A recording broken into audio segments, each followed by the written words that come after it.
Filipino breakfasts are the ultimate comfort food. Rice meals, local bread, we grew up with them, they taste great, they hit home for us. And you might be surprised to know that some of these breakfasts might actually be pretty healthy. But for the others, honestly, they're probably just sugar or salt bombs in disguise. So as a nutritionist, I've ranked 10 of our most loved Filipino desserts, from the ones that legit fuel us up to the ones that don't really offer anything. They're ranked by their potential to be balanced, their macronutrients, their sugar and sodium content, and how they're processed. I'll also be sharing little ways we can upgrade these breakfasts nutritionally. Because while comfort food is great, we still want to feel good after eating it.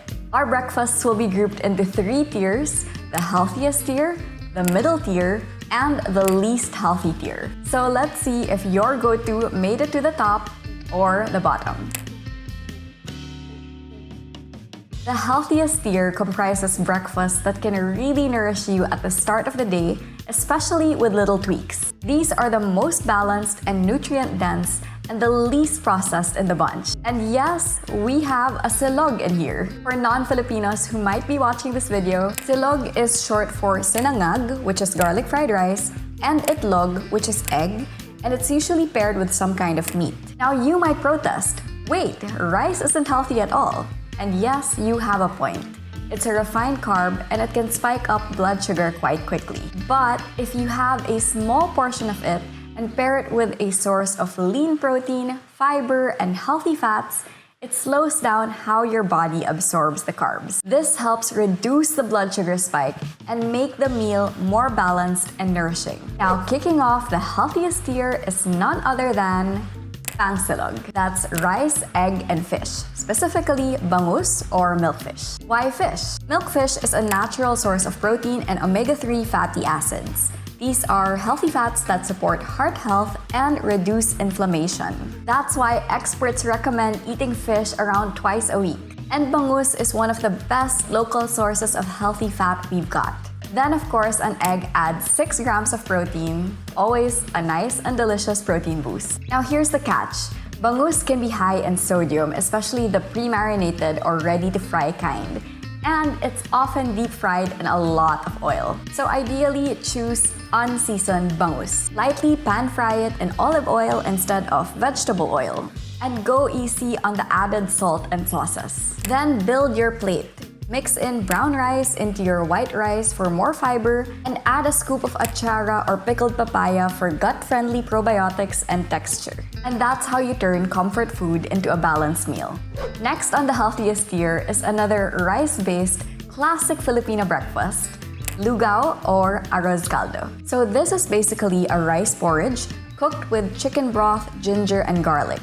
It's warming, easy to digest, and surprisingly balanced when made right. What you'll want to watch out for is the sodium content, especially if you're using bouillon cubes or instant mix. Go for homemade broth whenever possible, and always taste before adding extra salt. And keep the rice portion to a minimum, maybe half a cup or less, so that it won't feel too carb heavy. Ideally, your porridge should have some shredded chicken and a boiled egg in there for a good dose of protein. Then for extra nutrients, throw in some malunggay or moringa leaves, shredded carrots, and a squeeze of calamansi.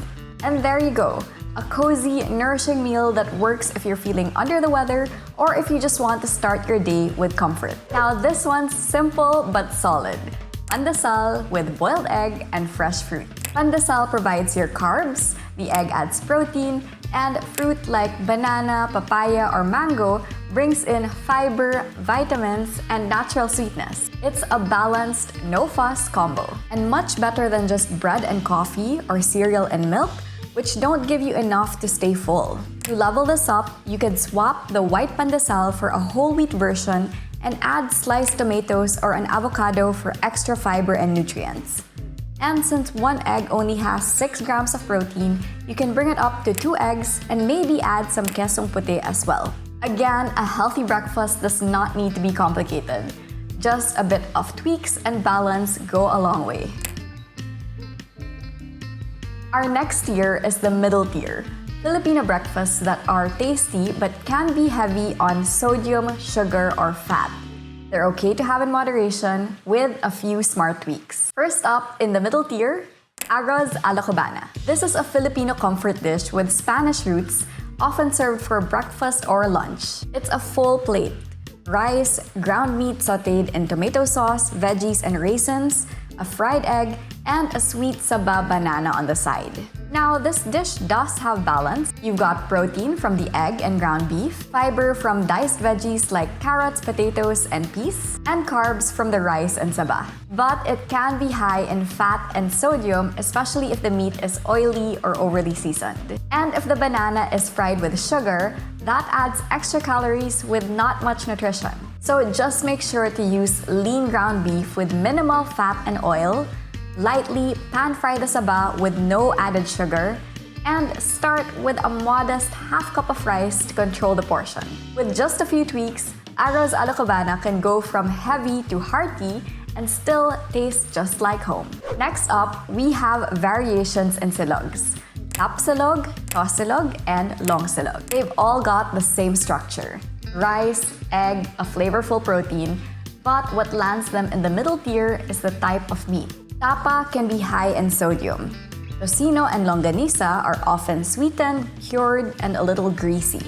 Delicious, yes, but not exactly everyday healthy. Still, it can be leveled up. Go for homemade or leaner versions like lean beef or chicken and cook with minimal oil. Then pair it with veggies or fruits for fiber and balance. Think achara, tomato, cucumber, kangkong, or even papaya. It's all about portion control and smart upgrades. Keep the flavor, ditch the heavy feeling. Next is for those who love sweet breakfasts. We have taho, silken tofu topped with sweet syrup and sago pearls. Foreigners find this weird, but many Filipinos, like myself, love it. It's nostalgic, light, and actually not that bad nutritionally. Tofu gives you plant-based protein and calcium. The syrup though, that's where the sugar spike comes in. Some Filipinos tend to put way too much. So if you want to have it for breakfast, opt for very little syrup, just to lightly sweeten it. Or even swap it out completely for just a touch of honey or maple syrup. Make tofu the star of the dish. Silken tofu already has a subtle sweetness, so it doesn't need much syrup to be elevated. Then, if you want to add more nutrients, a tablespoon of pre-soaked chia seeds will add fiber and omega-3s to your taho. And for even more fiber and complex carbs, pair it with a fruit like a banana for balanced energy. With small tweaks, taho can be part of a balanced breakfast on days when you want something light and sweet. Okay, so this is another sweet breakfast, and it's called champorado. Champorado is a traditional Filipino chocolate rice porridge made with sticky rice and cocoa or tablea, which is pure chocolate tablets. It's sweet, creamy, and usually served warm, often for breakfast or merienda. We usually top it with a swirl of evaporated milk and add some tuyo, which is dried salty fish, which I know sounds crazy, but it's a common Filipino way to get that sweet, salty contrast. This can be very filling and comforting, but often loaded with carbs and sugar. That's what pulls it down a tier. But you can upgrade it. First, keep the portion of the rice modest, around half a cup of cooked sticky rice or even less to make room for the other ingredients. Use tablea or unsweetened cacao powder for antioxidants and magnesium. Cut down on the sugar, maybe a small amount of coconut sugar or muscovado sugar.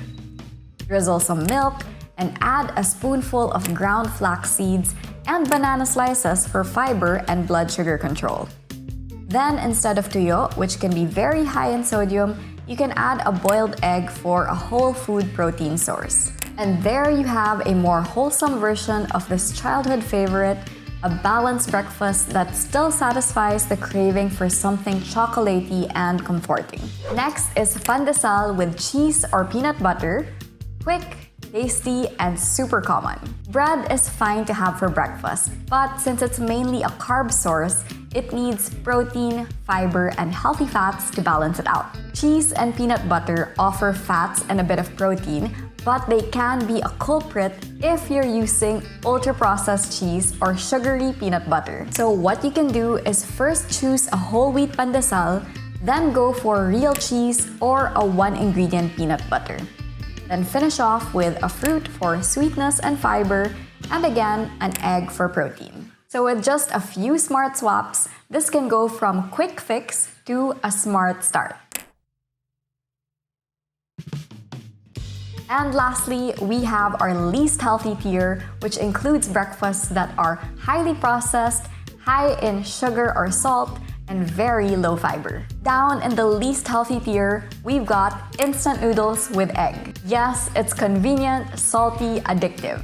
Pancit Canton was a big part of my childhood. But nutritionally, you're getting a lot of sodium, oil, and refined carbs with very little fiber or nutrients. If this is something you want to indulge in once in a while, try adding leafy greens like bok choy or cabbage.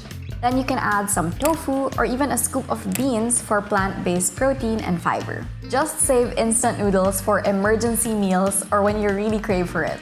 And we end with more silog variations.